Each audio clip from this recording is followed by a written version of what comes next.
So, I'm a wannabe entrepreneur. That's the goal. I guess it's a bit of a different video than what I've been posting these past few weeks, but it's something that's I've been thinking about and wanted to kind of walk through this process of mine. Right now, I'm not making any money. I haven't built anything. Um, there, I don't have a business going or anything, but it's an idea, and everything starts with an idea. Let's see if we can make that a reality. And I want to document that process. This is the purpose of the video today, and hopefully many more to come. Now, why am I making this video? I've talked about that. But really, another thing I'm thinking about for entrepreneurship is I've been thinking about different paths in my life that I want to take. For context, I'm currently an iOS developer. I graduated, it's been a year now, and I've been working for 8 months, so still new to the career. And I'm thinking about next steps, right? So there's career, of course, right? I can kind of continue my job. Um, there's also the master's program if I want to further study anything, get a second degree, further my studies. I did computer science in my undergrad. Maybe I want to further my studies in there, along with masters, just like MBAs. Um, kind of that business side of things. I've always considered it as if I want like a manager or executive kind of position, maybe that's a path I want to take. Or if I want an idea of how businesses work, that would also be a nice path. And then there's the entrepreneurship path, right? Just start a business, start something, build, invent. And what I'm noticing is that all these paths, sure, right, masters is always, you always want to educate yourself, and masters, MBAs, they kind of further that education. But what I'm noticing is all these paths, all of them have one thing in common, and that's money. I'm working for money.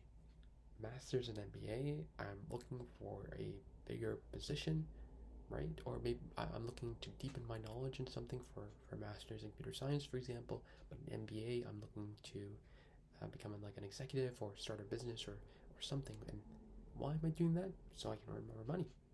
Entrepreneurship as well, earn more money. So money is a common theme with all of these paths.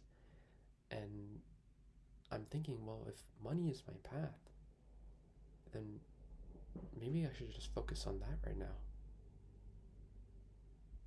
That's kind of the current thought process I have. And this idea was further emphasized as I've been reading some books. Uh, I was watching a Lee Abdel video, and he recommended a few books. The two I'm reading right now are called The Millionaire Fastlane and The $1 Million Weekend.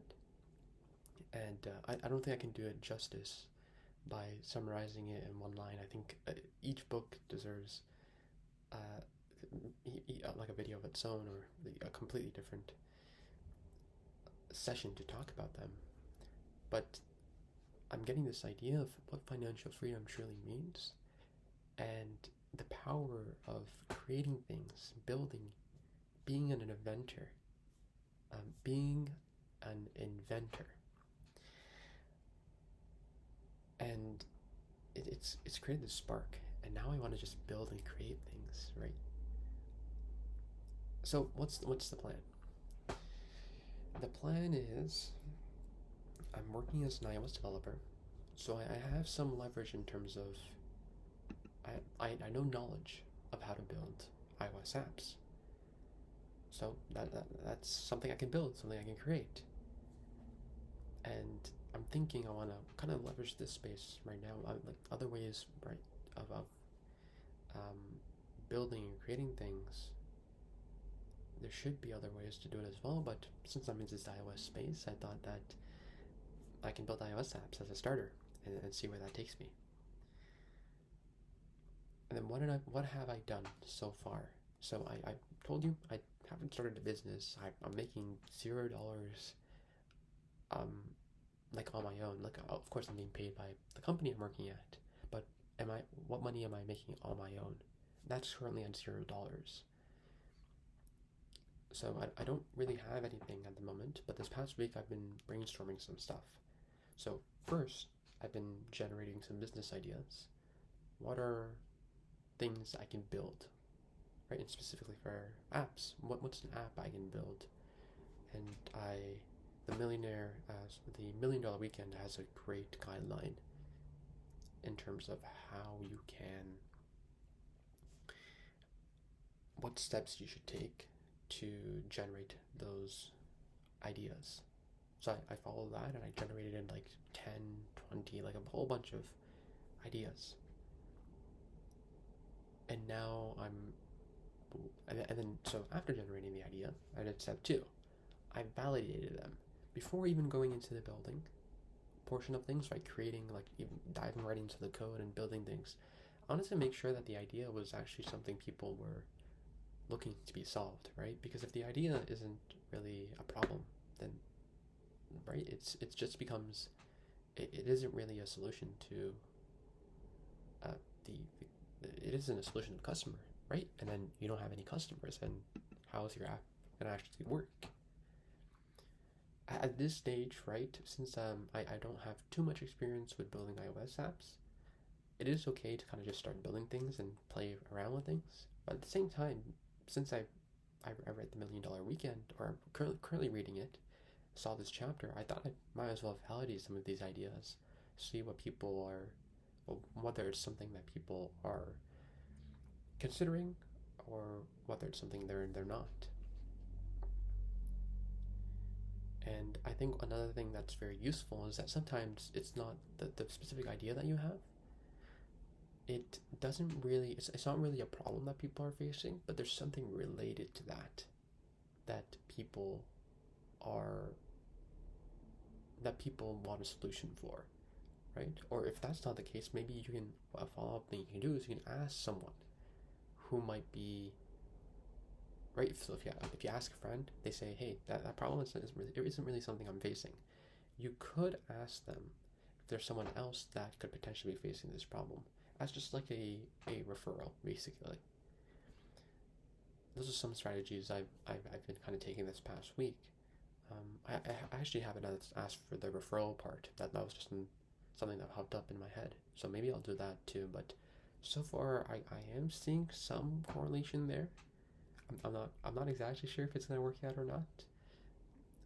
What I did is I wanted to kind of play around with the code too. So the third thing I did was just kind of start building the app. I was leveraging the power of generative AI using a tool called Windsurf to help me build the app. I found it really cool to just kind of see what prompts work and what don't.